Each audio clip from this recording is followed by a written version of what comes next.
Okay, here's a good anonymous question for Jakob. When will AGI happen? So I think in some number of years we'll look back at these years and we'll say, this was kind of the transition period when AGI happened.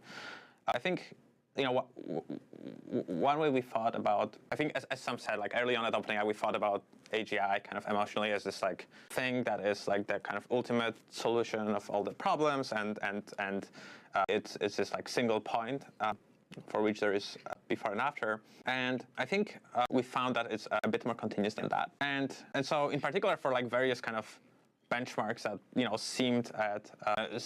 seemed like kind of the obvious like milestones towards AGI, I think we now think of them as kind of like indicating like roughly how far away we are in years. And so if you look at a succession of milestones such as computers beating humans at chess, and then at Go, and then computers being able to speak in natural language, and computers being able to solve math problems, right? I think, well, they clearly kind of get closer together. Yeah, I would say I think it's the AGI term has become hugely overloaded, and as Jakob said, it'll be this process over a number of years that we're in the middle of. One of the reasons we wanted to present what we did today is I think it's much more useful to say our intention, our goal is by March of 2028 to have a true automated AI researcher and define what that means than it is to sort of try to, satisfy everyone with a definition of AGI. And maybe one other thing to mention, right? Like I think like one kind of counterintuitive thing here is that obviously we're working with like pretty complicated technology. We're trying to understand all these algorithms, and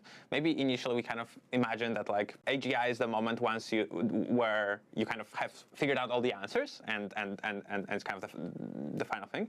And I think now we increasingly realize that there is kind of some curve of intelligence, maybe a multidimensional one, and humans are somewhere on it. And as you scale deep learning, as you develop these new algorithms, like eventually, well, you kind of inch closer to that point, and eventually will surpass it, and already have surpassed on multiple axes. And that doesn't actually mean you have solved all the problems around it, which is something we need to seriously think about.